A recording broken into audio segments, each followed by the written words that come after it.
The letter didn't ask for much. One room, a fire that holds through the night. And whoever is inside, please don't shoot. Colt Reardon wrote those words on the back of a flour sack and nailed it to the door of the first cabin he found before the storm swallowed the mountain hole. He didn't wait for an answer. He went inside, collapsed against the wall, and let the darkness take him. He woke up warm. That was his first warning. He expected the bite of frost. Instead, he felt a wool blanket tucked around his shoulders. Tucked, not thrown. Beside his hand sat a tin cup of coffee, the steam rising in the dim light like a ghost. It had been placed there with the kind of care you extend to someone you're not entirely sure you want to survive, but can't quite bring yourself to let freeze. He sat up, his hand moving instinctively for the knife at his belt. And then he saw them. 4 women, standing in a row, each one tall enough that the ceiling of that cabin had opinions about their hair. They weren't just tall, they were substantial, built like the timber that held the roof up. The youngest looked 20. The oldest, maybe 30. They all had the same jaw, square, serious, carved from the same granite the mountain was made of, and the same eyes. Pale gray, the color of ice just before it cracks. None of them were smiling. The tallest one, she had to be 6 feet 2, easily, crossed arms that looked like they could break a mule's spirit. She looked at Colt the way a judge looks at a bad excuse. "You're in the wrong house, little man," she said. Her voice wasn't high. It was a low, resonant hum that vibrated in the floorboards. "And if you touch that knife again, the storm outside is going to be the least of your worries." Colt Reardon was a man who knew the price of things. He knew a horse was worth $40 and a man's life, in a bad winter, was worth significantly less. He looked at the 4 giants standing over him and realized he was currently a debt they hadn't agreed to collect. "I read the note," the tallest one said. Her name, he would later learn, was Brea. She was the anchor of the 4. "You asked not to be shot. We're still deciding on that part." Colt's throat felt like it was lined with wood shavings. He took a sip of the coffee. It was strong, bitter, perfect. "The storm," Colt rasped. "I didn't have a choice." "Men always have a choice," said the one to the far left. This was Mira. She had a ledger in her hand and a pencil behind her ear. She looked like she kept track of every calorie spent in this cabin. "You chose our door because it looked easier than a snowdrift. That makes you a guest. And a guest is just a mouth that doesn't provide." Colt looked around. The cabin was immaculate, but sparse. It smelled of lye, dried herbs, and the sharp, clean scent of cedar. There was an efficiency here that felt heavy. These weren't women playing house. These were survivors who had carved a kingdom out of a ridge that the town of Oakhaven called the Devil's Spine. In town, they told stories about the Calloway sisters. They called them the cursed brood. They said no man would take them because a man wants a wife he can carry over a threshold, not one who could carry the threshold herself. Colt looked at the 4th sister. She was standing in the shadows by the hearth, her back to him. She was the largest of them all.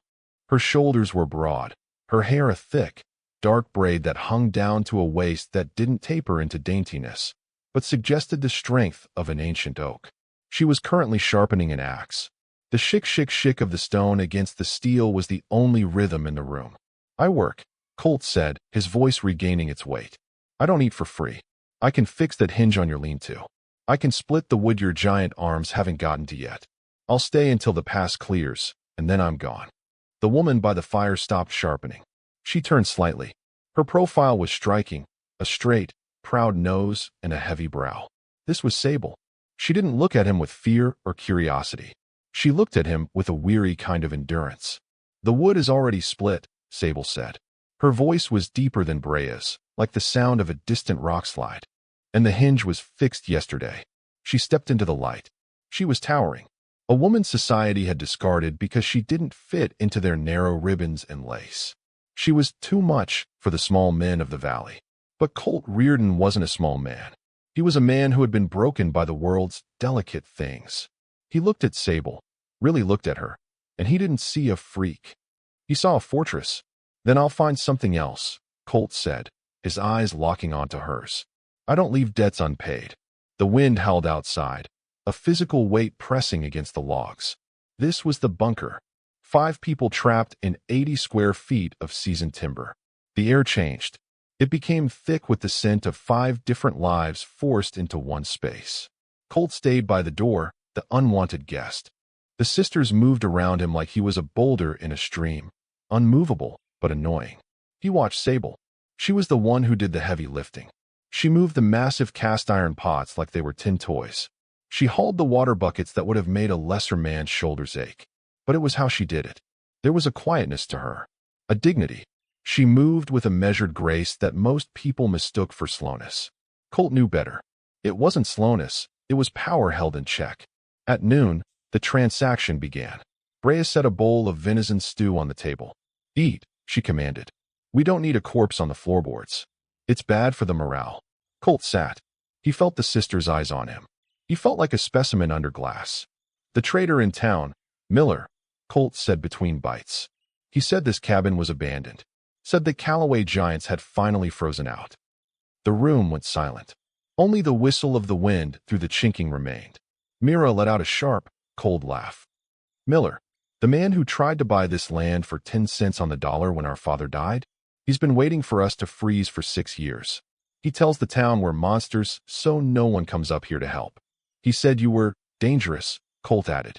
Sable, who was sitting in the corner carving a piece of wood, didn't look up. "We are dangerous," she said quietly, "to men who want us to be small." Colt felt a spike of something he hadn't felt in years. It wasn't pity. It was recognition. He had been told he was too violent for the town. He was the man they called when a wolf needed killing, but the man they walked around on the sidewalk. He and Sable were made of the same discarded material. He looked at her hands. They were large, calloused, and stained with wood tannin. But as she worked the small knife against the cedar, her touch was lighter than a feather. She was carving something delicate. A tiny, intricate elk. The contrast hit Colt like a physical blow. This woman, who could likely crush his ribs with a hug, was spending her energy creating something that could be broken by a child's hand. As the sun began to drop, though the sky stayed a bruised purple from the storm, the cold deepened. The kind of cold that finds the marrow in your bones. The fire flickered. Colt noticed Sable shiver. It was a small movement, almost invisible, but he was a man trained to notice the twitch of a mountain lion's ear. He looked at the woodbox. It was nearly empty. "I'm going out," Colt said, standing up. "The storm is peaking," Brea warned. "You'll lose the door in 3 paces." "I've got a rope," Colt said, pulling a length of rawhide from his pack. "And I've got a debt." He didn't wait for permission. He stepped into the white roar. For 20 minutes, the sisters heard nothing but the scream of the wind. Then, the door groaned open.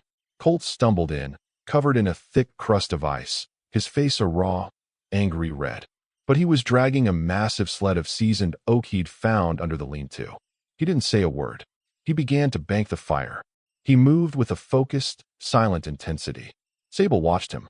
For the first time, the ice in her gray eyes seemed to thin. She saw his hands, bloody from the frozen rope, skin peeling from the cold, and she saw that he hadn't done it for show. He'd done it because the fire was dying. He sat back down in his corner, shivering violently. Sable stood up. She towered over him, her shadow swallowing him whole. She held a jar of rendered bear fat and a clean rag. "Give me your hands," she said. It wasn't a request. Colt hesitated. He wasn't used to being touched. "I'm fine." Sable reached down. She took his wrists in her hands. Her grip was immense.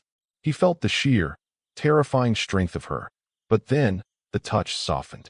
She sat on the floor in front of him, her knees higher than his head, and began to rub the grease into his cracked skin. Her hands were warm. So incredibly warm. The silence in the cabin changed. It was no longer the silence of a bunker. It was the silence of a church. The other 3 sisters watched from the table, their breath held. Colt looked up at Sable. Up, past the strong jaw, to the eyes that looked like the mountain. Up close, she wasn't just large. She was beautiful in a way that made pretty women look like sketches in a book. She was a finished sculpture. "Why do you stay?" Colt whispered. "You could go east. A city where they don't know the stories." Sable didn't stop rubbing his hands. She didn't look up. "In the east, they would put me in a tent and charge a nickel to see the giantess," she said, her voice vibrating with a hidden, ancient pain. "Here, the mountain doesn't care how much space I take up. It's the only thing big enough to hold me." Colt felt his heart hammer against his ribs. He wanted to say something, that he was big enough, that he didn't want her to be small. But he was a man of actions over words. Instead, he let his thumb brush against the back of her hand. Sable froze. Her breath hitched. A tiny, microscopic sound. Suddenly, a loud, violent thud echoed against the cabin door. Not the wind. Not a branch. A heavy, rhythmic pounding. Calloway, a muffled, drunken voice screamed from the wideout. Open the damn door. We know you've got a man in there. We've come to see what kind of fool pays for the big one. Colt felt Sable's hands go cold as stone. He saw her face shut down, the dignity replaced by a familiar, crushing shame. Colt stood up. He didn't look at the door. He looked at Sable. Stay by the fire, he said, his voice dropping into a register that promised blood.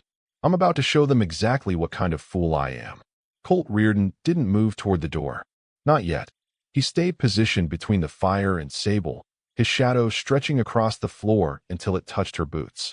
He could feel the heat radiating off her, not just the warmth of her skin, but the sudden, sharp radiation of her fear. It wasn't the fear of the men outside. It was the fear of the shame they brought with them. The pounding on the door came again. Open up, Calloway. Or did you finally find a man big enough to handle a mountain of a woman? We want to see the prize. A chorus of jagged, whiskey-soaked laughter followed. Colt looked at Brea. She had a shotgun in her hand now, her knuckles white against the dark wood. Mira was standing by the window, her face a mask of cold fury. But Sable had shrunk. It was a feat of physics that a woman of her stature could make herself look small, but she had managed it. She looked at the floorboards as if she were trying to sink through them. They're from the Miller crew, Brea whispered, her eyes on the door. They come up here once a month to remind us we're alone. Usually, they just throw rocks at the roof and leave. They're not throwing rocks tonight, Colt said. He reached out. He didn't grab Sable's hand this time. He placed his palm flat against the wall next to her, a physical barrier between her and the world. Stay here, he said. Don't look at them. Don't listen to them. Sable's voice was a ragged thread. They're right, you know. That's why the town stays away. No one wants to look at us. No one wants to be the fool who chooses a Calloway. Colt's jaw tightened until it ached. I've been called a fool by better men than those dogs. Colt stepped to the door. He didn't pull his knife. He didn't reach for a gun. A man who uses steel first is a man who's afraid. Colt Reardon wanted them to see his eyes. He threw the bolt and kicked the door open. The cold hit the room like a physical blow, a swirl of white death following him out onto the porch. 3 men stood there, bundled in heavy furs, their faces flushed with cheap rye and cruelty. The leader was a man named Silas, Miller's right hand. A man built like a sack of wet coal. Silas blinked, his laughter dying in the freezing air as he looked up, and he had to look up, at Colt. Well, now, Silas sneered, though his hand drifted toward the pistol at his hip. Miller said a drifter crawled in here. Didn't think he'd still be upright. You lost, friend? This isn't a house. It's a barn for giants. Colt didn't blink. The wind whipped his hair across his face, but he stood as still as a grave marker. The note on the door said, "Please don't shoot," Colt said, his voice a low, terrifying rumble that seemed to come from the earth itself. But I didn't write anything about what I'd do with my bare hands. You defending them? Silas laughed, though it sounded forced. You know what they call her in town? The unwed wall. They say if you tried to kiss her, you'd need a ladder and a prayer. Colt took one step forward. Just one. The 3 men instinctively stumbled back into the snow. I don't care what they call her in town, Colt said. Because in town, you're all too small to see what's standing right in front of you.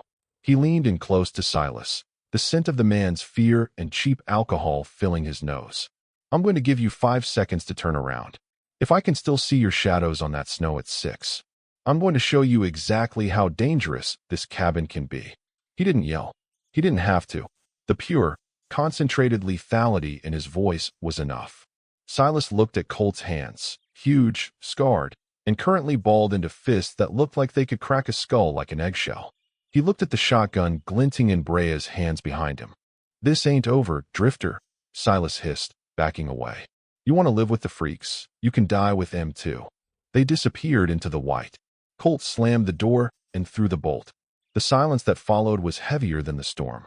He turned around, his chest heaving with the adrenaline he hadn't spent. Brea was still holding the shotgun, her eyes wide. Mira was trembling. But Sable was gone. She had retreated to the far corner of the cabin, behind the heavy curtain that separated the sleeping quarters. She doesn't handle the mockery well, Mira said softly, putting her ledger away. She's the one who goes into town for the supplies. She's the one who hears the whispers. She's the one who has to pretend she's made of stone when they call her the great Calloway beast. Colt felt a hot, bubbling rage in his chest, not at the men outside, but at the world that had convinced a woman like Sable that she was a punchline. She's not a beast, Colt said, his voice rough. We know that, Brea said, leaning her shotgun against the wall. But you're the first man who's ever said it out loud while looking at the business end of a Silas Miller threat. Colt didn't answer. He walked toward the wood stove and began to stoke the embers. He needed to move. He needed to work. An hour passed. The sisters moved through their evening chores with a practiced, somber efficiency. They didn't talk. In this cabin, words were expensive, and they'd spent too many on the men outside. Finally, the curtain moved. Sable stepped out. She had changed into a heavy flannel shirt, her dark braid undone so her hair fell in a thick, wavy curtain down her back. It made her look less like a fortress and more like a woman. A beautiful, vulnerable woman who happened to be 6'2". She walked to the table and picked up a bucket. The snow is piling against the back door, she said. Her voice was flat. Empty. If I don't clear it, the frame will warp. I'll do it, Colt said, standing up. No, Sable said, finally meeting his eyes. The ice was back, but behind it, there was a flicker of something else. Pride. I don't need a protector, Mr. Reardon. I've survived 26 winters on this ridge without a man to hold my hand. I'm not holding your hand, Colt said, stepping into her path. I'm clearing the snow. They stood inches apart. The height difference was negligible. For the first time in his life, Colt Reardon didn't have to look down to see into a woman's soul. Why? She whispered. Why did you stay out there? You could have just let them laugh and leave. It would have been easier for you. I don't do easy, Colt said. And I don't like people who talk about things they don't understand. He reached out, his hand hovering near her shoulder. He didn't touch her, not yet, but the heat between them was enough to melt the frost on the windows. You're not too much, Sable, he said, his voice a low, intimate rasp. The world is just too small. Sable looked away first. She brushed past him, her shoulder hitting his with a solid, heavy thud that would have knocked a lesser man over. Colt just leaned into the contact. She went out the back door into the lean-to. Colt waited a moment, then followed. He didn't go to help her with the snow. He went to find his gear. He needed to check his traps, the snares he'd set before the storm hit. He moved through the lean-to, but as he reached for his snowshoes, he tripped over a heavy burlap sack in the corner. Something spilled out. Not grain, not flour. Dozens of them. Small, intricate wood carvings. Animals. Mountain lions with arched backs. Wolves mid-howl. Deer with antlers as thin as needles. He picked one up. It was a bear. It was heavy, carved from dark walnut. But the detail was staggering. You could see the individual hairs of the fur. You could see the weary wisdom in the bear's eyes. These weren't the works of a beast. These were the works of an artist. Put it back, a voice commanded from the shadows. Sable was standing by the woodpile, a shovel in her hand. She looked at the carving in his hand as if it were a shameful secret. They're just scrap wood, she said, her voice hard. Something to do when the wind is too loud. They're not scrap, Colt said, running his thumb over the walnut bear. I've seen work like this in the cities. People pay hundreds of dollars for things half as good as this. Sable let out a bitter, hollow laugh. Who would buy them from me? They'd have to look at the hands that made them. And nobody wants to see these hands, Mr. Reardon. She stepped closer, her massive frame silhouetted against the white glare of the storm. She held out her hand for the bear. Give it to me. It's dead wood. Nothing more. Colt didn't give it back. He held it tight. It's not dead, he said. It's the only thing in this cabin that's actually breathing. He looked at her, his eyes dark with a sudden, possessive intensity. I'm going to town tomorrow, Colt said. The storm is breaking. I'm going to get supplies. The town won't sell to you if they know you're staying here, she warned. I don't plan on asking, Colt said. He tucked the walnut bear into his pocket. And I'm taking this with me. No. Sable reached for him, her hand closing around his forearm.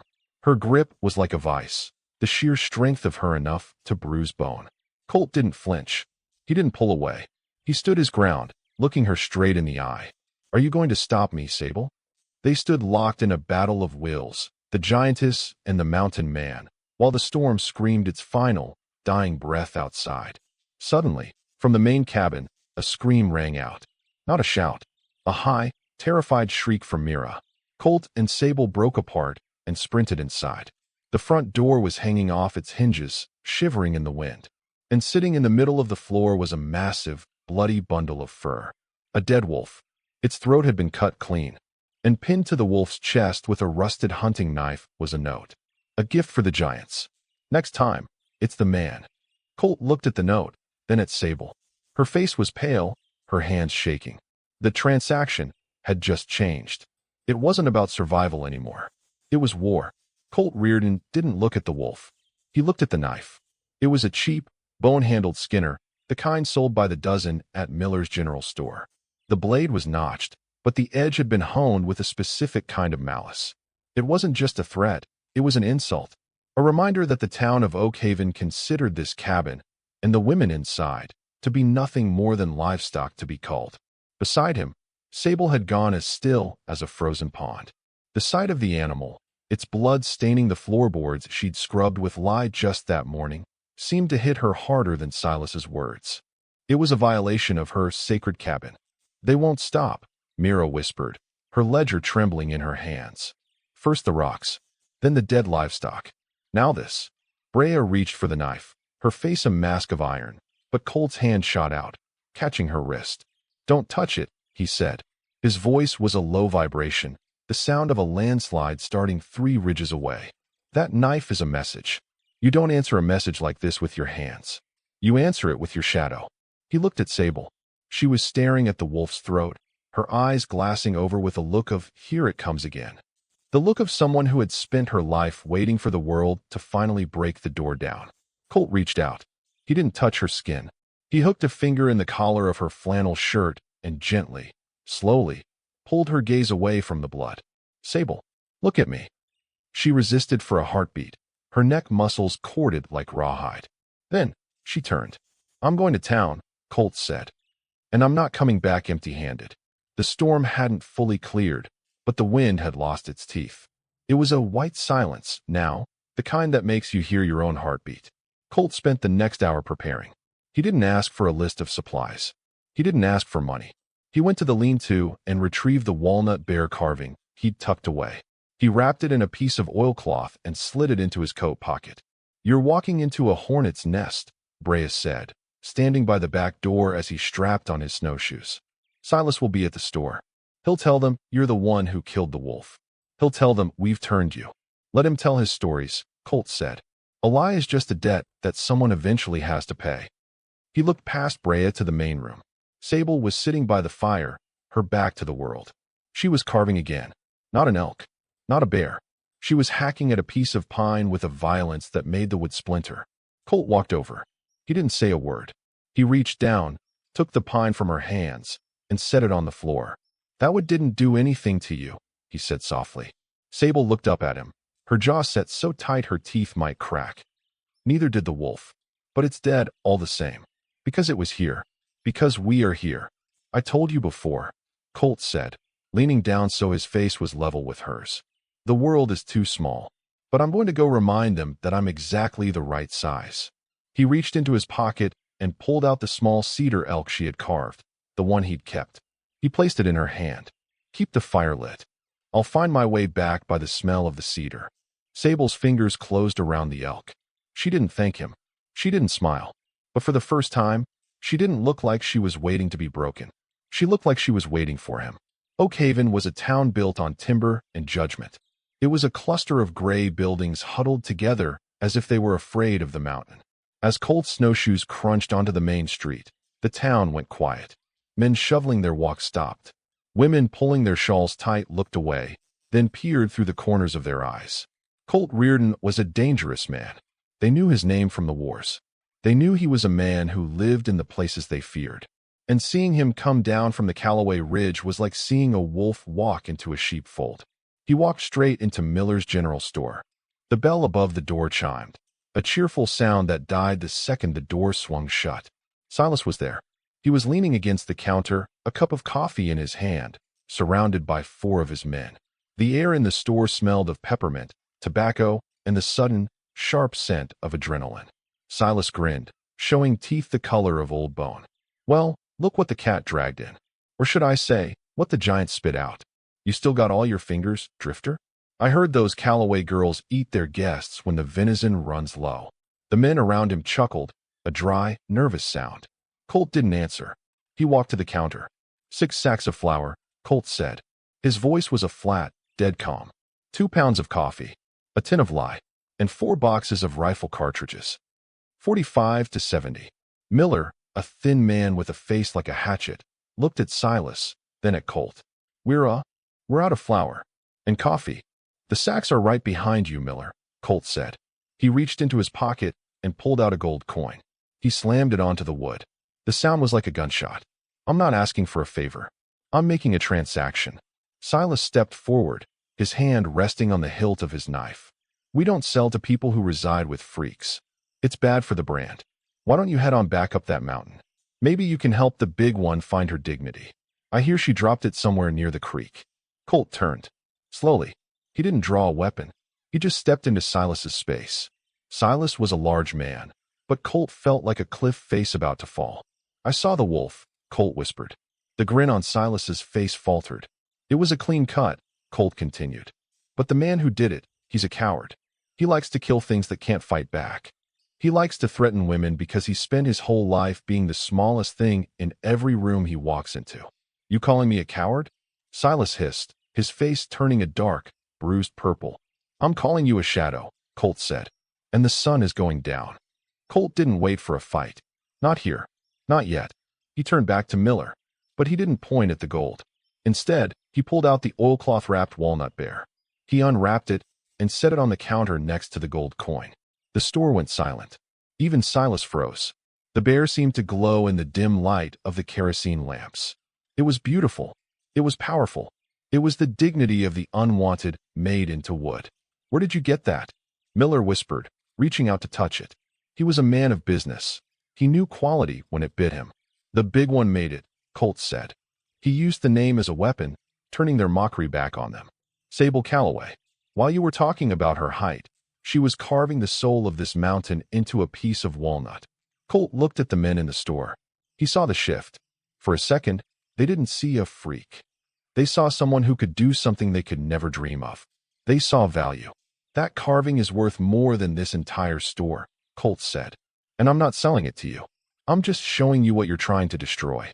He wrapped the bear back up and slid it into his pocket. He picked up his gold coin. Keep your flour, Miller. I'll find a trader with better eyes. He walked out. But as he stepped onto the porch, he saw something that made his blood run cold. A horse was tied to the rail. A horse he recognized. A black gelding with a white star on its forehead. The horse belonged to the town's sheriff, a man named Devereaux. A man who was currently standing at the end of the street, watching Colt with a heavy, unreadable expression. Devereaux started walking toward him. Reardon, the sheriff called out. We found a body on the lower trail this morning. A man named Tully, one of Miller's boys. Colt stopped. He felt the curiosity loop tighten. He wasn't shot, Devereaux said, stopping 10 feet away. His neck was snapped, like someone with the strength of a grizzly, just twisted. The sheriff looked at the mountain, at the Calloway Ridge. The town is calling for a hanging, Colt, and they aren't looking for a man. Colt looked at the ridge. He thought of Sable's large, powerful hands. He thought of the way she looked at the wolf. She didn't do it, Colt said. Maybe not, Devereaux said. But the mob doesn't care about the truth. They care about the monster. And they're headed up there now. Colt didn't say another word. He turned and began to run toward the mountain, the heavy snow slowing him down as the first sounds of barking dogs echoed from the trees. Colt Reardon didn't blink. The yellow eyes on the ridge didn't belong to a man, and they didn't belong to a wolf. They were too far apart, too heavy with the weight of an apex predator that had been pushed to the edge of starvation by the same storm that had brought Colt to this door. It was a mountain lion, a ghost cat, but from the size of the head silhouetted against the moon, it was a king of its kind. The mob had brought noise, fire, and the smell of blood. They had stirred the mountain's oldest hunger, and now, that hunger was looking down at the cabin. Sable felt it before she saw it. Her hand, still encased in Colt's, tightened. Her grip was instinctive, the kind of strength that could crush a man's knuckles, but Colt didn't flinch. He leaned into her, his body acting as a shield even as he realized he was standing next to a woman who could likely wrestle the cat herself. "Colt," she whispered, her voice trembling not with fear, but with a primal recognition. "The ridge. It's been following the scent of the wolf Miller left." "I see it," Colt said, his hand moving to the hilt of his knife. He knew a knife wouldn't be enough. He needed lead, and he needed it fast. But then, the eyes vanished. The shadow slipped back into the pines like ink into water. Inside, the cabin was no longer a place of quiet chores. It was a war room. Brea and Mira were out of the root cellar, their faces etched with the realization that the town's hatred was only half of their problem. The survival B-plot was now hammering on the walls. "The livestock," Brea said, her voice sharp. "The goats are in the lean-to, but the door is thin. If that cat is as big as you say, those boards won't hold." Colt began to move. He didn't waste breath on comfort. "Mira, get every lantern we have. Hang them from the eaves outside. Cats hate light, they didn't start. Brea, stay on the back porch with the shotgun. If you see a shadow move faster than the wind, don't wait for a roar. Fire." He turned to Sable. She was standing by the hearth, her eyes fixed on the door. She looked lost in the internal monologue of her own past, remembering every time the mountain or the town had tried to take what was hers. "Sable," Colt said. She didn't look up. He walked over and did something he hadn't dared before. He placed both hands on her shoulders. Her frame was broad, her muscles like braided cable, but beneath the flannel, he felt her heart racing like a trapped bird. "I need you with me," Colt said, his voice a low, commanding rasp. "Not behind me. With me." Sable finally looked up. "Why do you keep doing it, Colt? Why do you keep standing in front of the things that want to kill me? You've paid your debt. The wood is split. The storm has broken. You could leave." Colt's thumbs brushed the base of her neck. "I stopped counting the debt the moment I saw you carving that elk, Sable. I'm not here because of a flour sack note anymore. I'm here because I've spent my whole life looking for something as durable as you." They spent the next 3 hours reinforcing the lean-to. It was a cinematic display of actions over words. Colt handled the heavy timber, but he didn't treat Sable like a lady who needed to stay in the kitchen. He treated her like a partner. "Hold this beam," he'd grunt, and Sable would step in, her massive strength holding the oak steady while Colt hammered the iron spikes. They moved in a silent, rhythmic dance, the mountain man and the giantess. The real man fantasy was on full display. Colt wasn't trying to change her or make her feel small. He was using her strength to build a wall against the world. Every time their hands brushed against a cold piece of wood, the romantic tension spiked.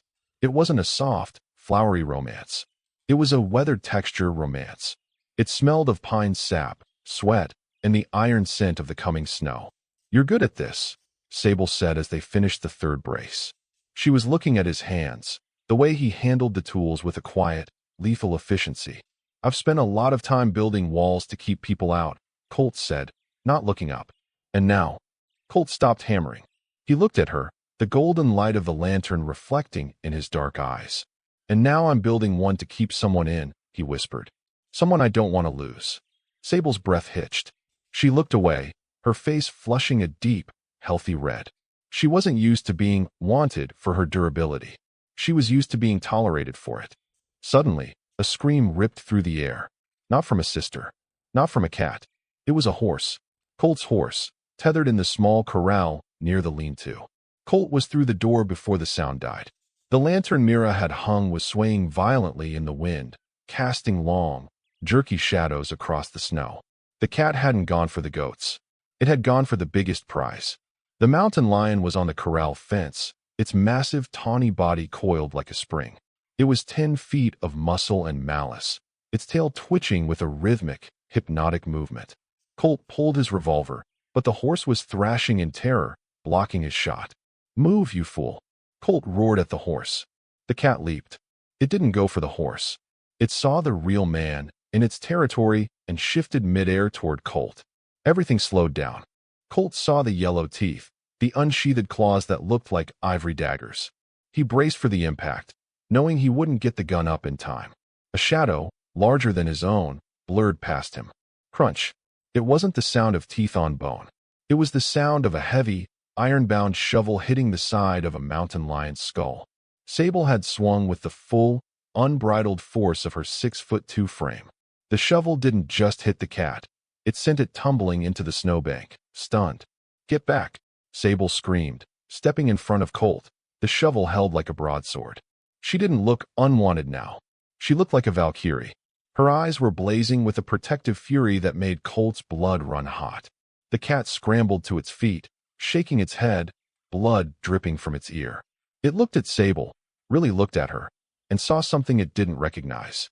It saw a predator that was bigger than it was. With a final, frustrated hiss, the mountain lion turned and vanished into the darkness of the trees. Sable stood there, her chest heaving, the shovel still trembling in her hands. Colt walked up behind her. He didn't say thank you. He didn't say you saved me. He reached around and took the shovel from her hands, setting it aside. Then, he turned her around to face him. Her face was pale, the adrenaline fading into a look of pure, raw vulnerability. I almost missed," she whispered. "You didn't miss," Colt said. He reached up, his calloused thumbs catching the tears that were finally starting to fall. He didn't look at her like she was a giant. He looked at her like she was the most precious thing the mountain had ever produced. "You're the bravest thing I've ever seen, Sable Calloway." He leaned in, his forehead resting against hers. They were almost the same height, their breaths mingling in the freezing air. "In town, they think you're a monster," Colt whispered. "But the mountain knows better. And so do I." He began to lean in, the stoic romance finally reaching its breaking point, when a new sound echoed from the front of the cabin. Not a cat, not a mob, the slow, steady clop-clop-clop of a single horse. Colt spun around, pulling Sable behind him. Emerging from the trees was Sheriff Devereaux. But he wasn't alone. Tied to the back of his saddle was a young boy, no more than 12, his hands bound, his face bruised. "Reardon," Devereaux called out, his voice heavy with a new kind of dread. "I found him in Silas's cellar." He saw who actually killed Tully. Colt looked at the boy, then at the ridge where Silas Miller's men were undoubtedly waiting. "And who was it, Sheriff?" Devereaux looked at Sable, his eyes filled with a terrifying truth. It wasn't a man, and it wasn't her. It was something Silas has been keeping in the old mine, something he's coming back for right now. The boy's name was Leo. He was 12, but in the flickering lantern light of the porch, he looked 80. His eyes were wide, fixed on the tree-line as if he expected the shadows themselves to grow teeth. "It wasn't a bear," the boy whispered, his voice cracking. "And it wasn't the big lady. I saw it from the ventilation shaft. Silas, he's been feeding it, keeping it down there in the dark so no one would buy the land. He wanted the mountain to be haunted." Colt felt the hair on his neck stand up. He'd heard the legends. The wild men of the high Sierras. Men who had gone feral during the famine years, losing their language and their souls until they were nothing but bone and hunger. Devereaux's horse shifted, nostrils flaring. The sheriff looked at Colt, then at Sable, who was standing behind him, her hand gripping the porch railing so hard the cedar groaned. "Silas didn't just kill Tully," Devereaux said, his voice a grim rasp. "He let the thing out. He's driving it toward this cabin. He figures if the monster kills the Calloways, he gets the ridge without firing a shot. He can play the grieving neighbor who finally cleared the curse." Colt didn't look at the sheriff. He turned around and looked at Sable. She wasn't cowering. Her face was set in that same granite expression he'd come to rely on. But her eyes, they were full of a terrible, quiet resolution. "We aren't leaving," Sable said. "This is our father's house. This is the only place we aren't freaks." "I'm not asking you to leave," Colt said, his voice dropping into that possessive, protective register. "I'm telling you to get the ammunition. If Silas wants a monster, I'm going to show him a man who has nothing left to lose." The bunker effect had reached its final evolution. Inside the cabin, the atmosphere was suffocatingly intimate. Brea was checking the seals on the shutters.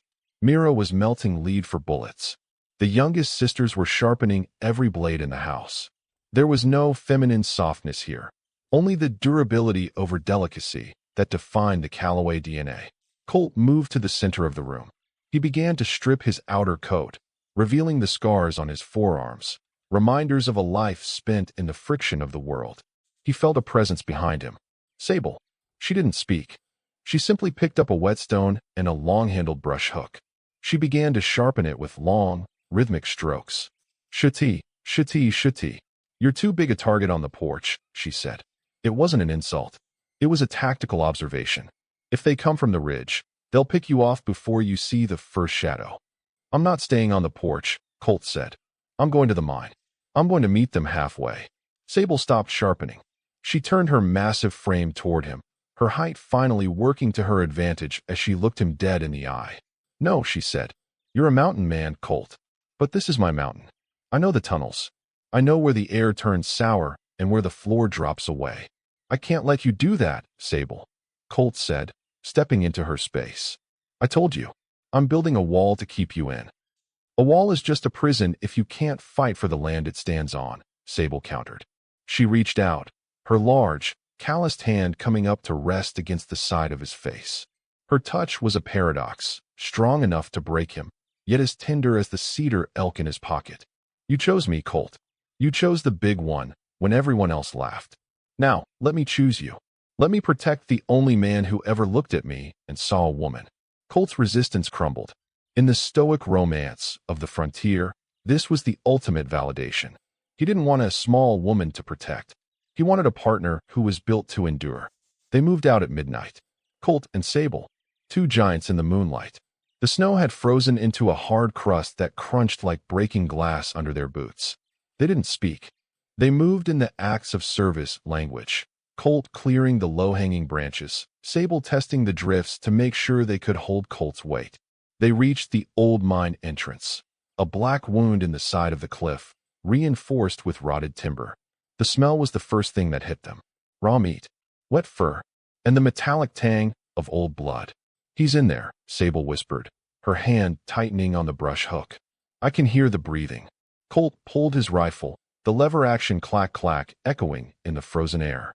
Dopamine spike, energy flooded his system. This was the moment of high-stakes isolation. No sheriff, no town, just the man, the woman, and the hunger in the dark. "Stay behind me," Colt said. "Not a chance," Sable whispered back. They stepped into the blackness. The mine was a labyrinth of shadows. Their lanterns cast long, distorted shapes against the quartz-veined walls. Every drip of water sounded like a footstep. Every creak of the mountain sounded like a scream. Suddenly, Colt stopped. He held the lantern high. There, on the floor of the main shaft, were the remains of Silas Miller's plan. A cage, broken from the inside. And beside it, a pile of clothes. Tully's clothes. "He didn't just let it out," Colt said, his voice a low growl. "He used Tully as bait to draw it toward your ridge. He sacrificed one of his own boys to get your land." A shadow moved in the rafters above them. Not a man. Something faster. Something that moved with the jerky, unnatural rhythm of a creature that had forgotten how to walk on flat ground. Screech. The wild man dropped from the ceiling. It was a blur of gray hair and yellow teeth. The creature hit Colt with the force of a falling boulder, knocking the rifle from his hands. They tumbled into the dirt, the creature's claw-like nails digging into Colt's leather vest. It wasn't human anymore. It was a nightmare of muscle and starvation. Colt fought with the desperation of a man who had something to live for. He punched, he kicked, he used his thumbs to gouge at the creature's eyes. But the wild man was silent and relentless, his strength fueled by madness. "Colt." Sable didn't hesitate. She didn't scream. She stepped into the fray, her massive height giving her the leverage she needed. She swung the brush hook, but the creature was too close to Colt. She dropped the weapon and did something only she could do. She reached down and grabbed the wild man by the throat and the waist. With a roar that shook the very dust from the mine ceiling, she ripped the creature off Colt. She didn't just throw him. She held him. The creature hissed, his claws raking across Sable's forearms, tearing the flannel and drawing blood. But Sable didn't let go. She pinned the creature against the quartz wall, her shoulders bunched, her jaw set. "You don't touch him," she screamed. In that moment, the heroine as protector trope reached its peak. She wasn't a victim. She was the sentinel. Colt scrambled for his rifle. He leveled it at the creature's head. "Sable, get back." She didn't move. She looked at the creature, at the pathetic, broken thing that Silas had created through neglect and cruelty. She saw a mirror of what the town wanted her to be. A monster in the dark. "He's just hungry, Colt," she whispered, her voice breaking. He's just lonely. The wild man stopped struggling. He looked at Sable, his yellow eyes fixing on hers. For a second, a flicker of humanity returned to his face. A recognition of someone who also knew what it was like to be the unwanted. Then, a gunshot rang out. Not from Colt's rifle. From the mine entrance. Silas Miller stood in the entrance, a smoking revolver in his hand. The bullet hadn't hit the creature. It had hit Sable. She gasped, her grip on the wild man loosening as she slumped against the wall, her hand moving to her side. The blood was dark, staining the flannel she'd scrubbed so carefully. "Well, now," Silas said, stepping into the lantern light, followed by 3 of his men.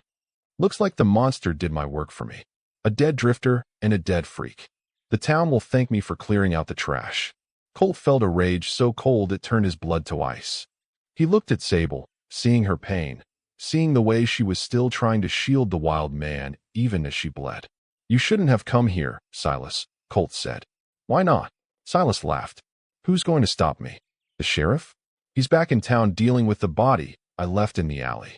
It's just us, Reardon, and you're out of time." Silas leveled his gun at Colt's chest. But he forgot one thing. The wild man wasn't looking at Colt. He was looking at the man who had kept him in the dark. He was looking at the man who had just hurt the only person who had ever touched him with kindness. The creature didn't screech this time. He just lunged. As Silas turned his gun toward the shadow, Colt dove for Sable. The mine began to rumble. The weathered texture of the mountain was finally giving way. "The supports!" Sable yelled, her voice weak but urgent. The shot, it loosened the timber. The ceiling began to collapse. Colt grabbed Sable, pulling her toward the ventilation shaft. "We have to go? Now, the boy!" Sable cried. "Leo? He's still at the cabin. Miller's men, they went for the other sisters." Colt looked at the falling rock, then at the woman he loved. "I'm going for them," Colt said. "Can you get out?" Sable looked at her wound, then at the dark tunnel. "I'll make it. Go, Colt. Save my family." Colt kissed her, a hard, desperate, frontier realism kiss that tasted of salt and copper. "I'll see you at the hearth," he promised. He disappeared into the dust. Sable watched him go, then turned back to the collapsing shaft. But she wasn't alone. Out of the dust, the wild man emerged, his eyes no longer yellow, but filled with a terrifying, silent purpose. He pointed toward a hidden passage. Colt Reardon didn't feel the cold anymore. He felt the fire in his lungs and the weight of the gold-hilted knife in his belt. As he cleared the final ridge, the Calloway cabin looked like an island in a sea of ink. But the island was under siege. He saw them, 3 of Silas Miller's men, shadows against the snow, trying to force a heavy timber through the front door. They weren't there to talk. They were there to finish what the town's gossip had started. In the chaos of the mine collapse, Silas had sent his hounds to slaughter the freaks while the monsters were away. Inside, he heard a sound that made his heart stop. A sharp, metallic clack, Brea's shotgun, followed by the heavy, rhythmic thud of a table being shoved against the frame. The men didn't see him coming. A mountain man doesn't make noise when he's hunting. Colt hit the first man like a falling oak. He didn't use a bullet. He used the butt of his rifle, a blunt, heavy crack that sent the man face first into the ice.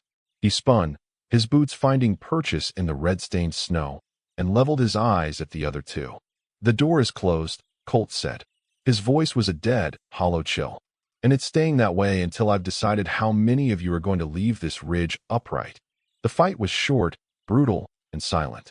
Colt fought with the quiet heroism of a man who knew that every second wasted was a second Sable was bleeding in that mine. He didn't fight for glory. He fought for the sacred cabin.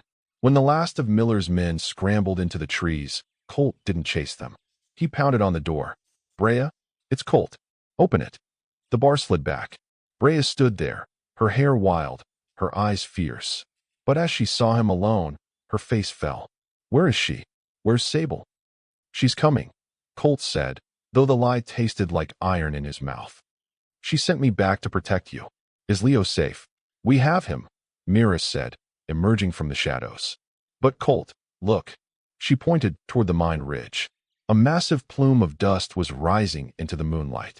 The mountain was settling, and in the silence that followed, a single, haunting sound echoed across the valley. A howl. Not a wolf. Not a cat. It was a cry of grief. The wild man. Colt's chest tightened. He looked at his hands, calloused, scarred, and shaking. He had left her. He had left the woman who had stood between him and a mountain lion because he had promised to save her family. "I have to go back," Colt whispered. "You can't," Brea said, grabbing his arm. Her grip was strong, Calloway strong. "The tunnel is gone, Colt. You be digging for a week." An hour passed. Then two.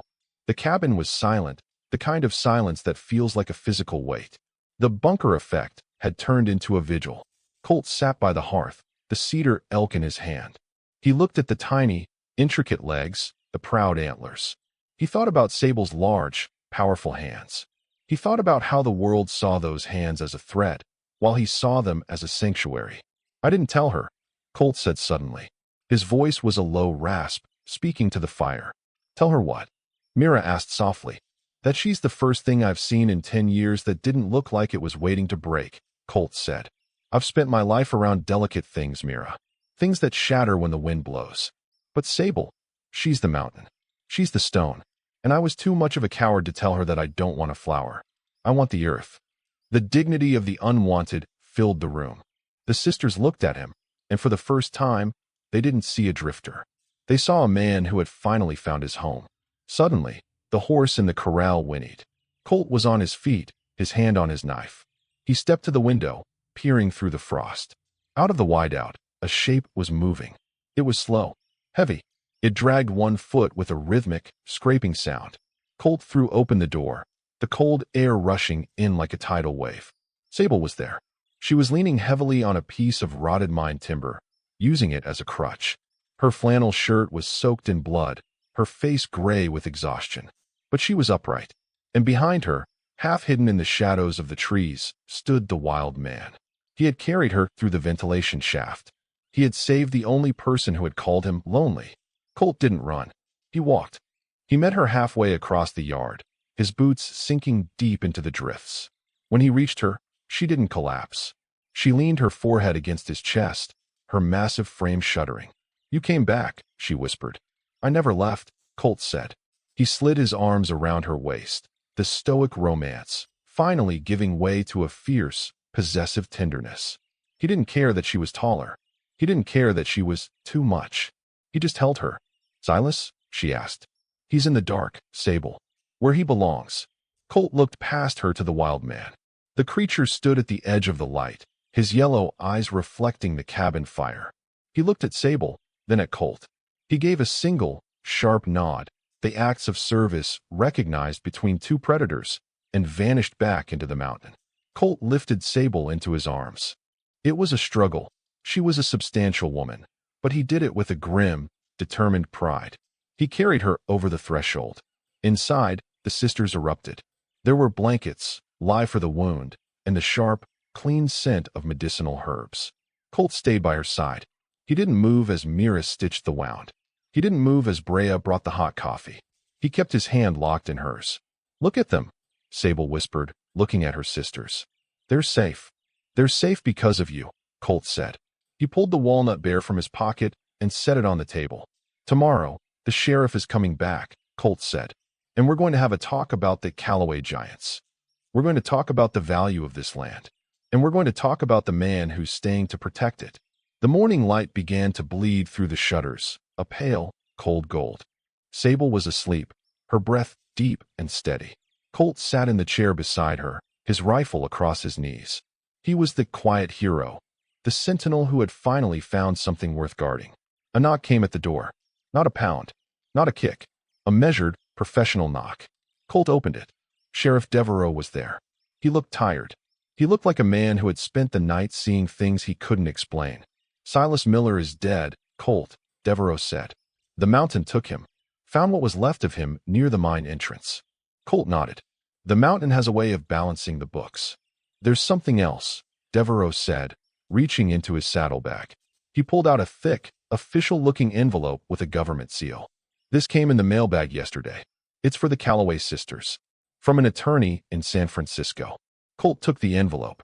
"It seems their father didn't just leave them a ridge," Devereaux said, his voice filled with a strange, lingering awe. "He left them a claim. A deed to the quartz vein inside that mine." Colt looked at the sleeping Sable. He didn't just leave them land, Sheriff. He left them a fortune. Devereaux looked at the cabin, then at Colt. The town is going to find out, Colt.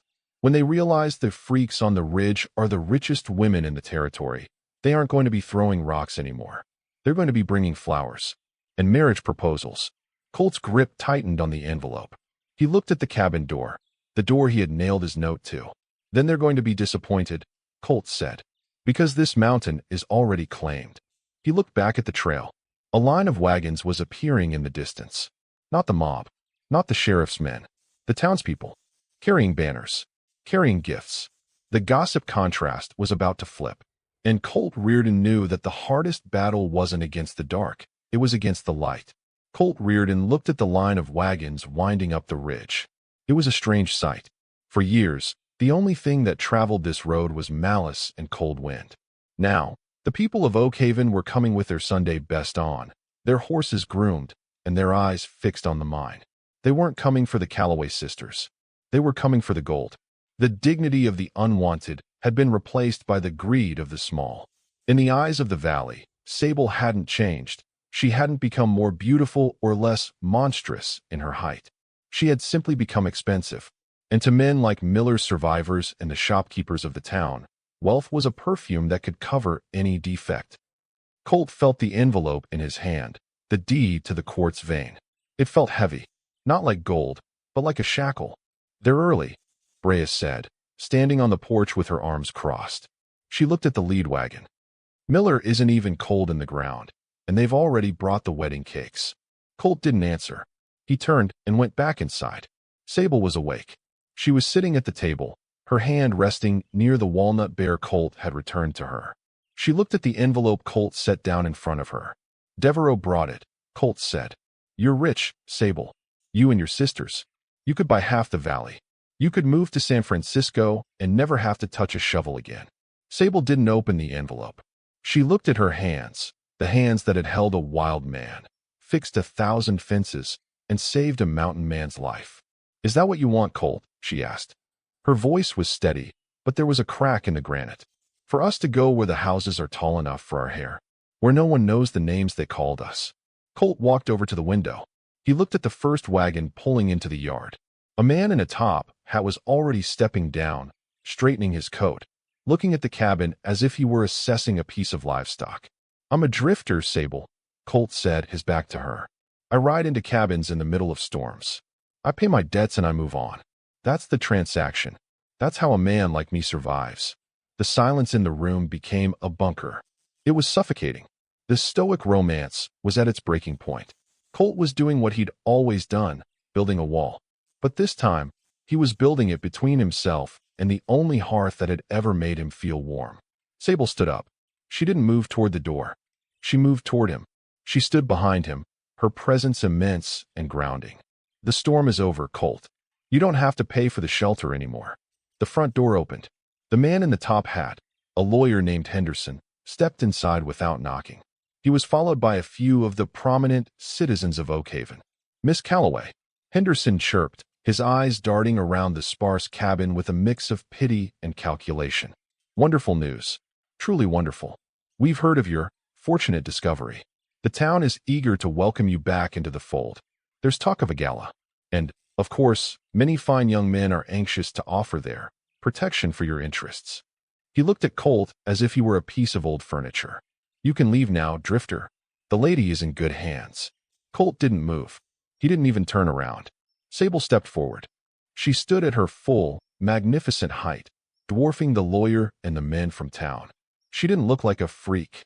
She looked like the owner of the mountain. "I already have protection," Sable said. Her voice vibrated in the floorboards, a low, powerful hum of acts of service made manifest. "Now, Miss Calloway, let's be reasonable," Henderson said, his smile flickering. "A woman of your stature and newfound wealth needs a certain kind of husband. Someone of standing, not a man who lives on the back of a horse." Sable picked up the walnut bear. She held it out to Henderson. "Do you know what this is?" she asked. "It's a toy? A carving?" "It's a heart," Sable said. "It's the work of hands that were told they were too big to be useful, and the only man who saw the beauty in it before there was gold in the ground." is the only man allowed in this cabin. She looked at Colt. Colt Reardon didn't ask how much the ridge was worth. He asked if the fire would hold. Colt finally turned. He looked at the men from town, the small men with their big hats and empty hearts. "You heard the lady," Colt said. He didn't draw a gun. He just took one step toward Henderson. The lawyer scrambled back, nearly tripping over the threshold. "The gala is canceled," Colt said. "And the next man who comes up this ridge without an invitation is going to find out that the monster in the mine wasn't the only thing the mountain was hiding." He slammed the door. The gossip contrast was settled. The town would always talk, but they would talk from a distance. The sacred cabin was no longer a place of hiding. It was a kingdom. Colt turned to Sable. The room was quiet again. Just the fire, the scent of cedar, and the two of them. "You're staying?" Sable whispered. Colt walked to the hearth. He took the flour sack note, the one he'd nailed to the door, out of his pocket. He looked at the words, "Please don't shoot." He tossed it into the fire. "The debt isn't paid, Sable," Colt said, his voice dropping into a tender, gravelly rasp. "I figure it'll take me about 50 years of splitting wood and fixing fences to even come close to what I owe you for that first cup of coffee." He reached out. He didn't take her hand this time. He cupped her face, his thumbs stroking the durability of her skin. "I don't want the gold, Sable. I want the girl who carves elk on the windowsill." Sable let out a breath she'd been holding since the first snow fell. She leaned down, meeting him halfway, and kissed him. It was a frontier realism kiss, raw, honest, and as solid as the ridge they stood on. The mountain didn't care about the gold. It didn't care about the town's opinion or the size of a woman's heart. It only cared about who was steady enough to survive its winters. Colt Reardon rode into the wrong cabin in the right storm. He found 4 sisters who were too much for the world, but exactly enough for him. The elk sits on the windowsill. The fire holds through the night. And somewhere on the ridge, the wild man watches the smoke rise from the chimney, knowing that for the first time in 100 years, the mountain is at peace. Because some things aren't meant to be fixed or made small. They are meant to be chosen, as they are.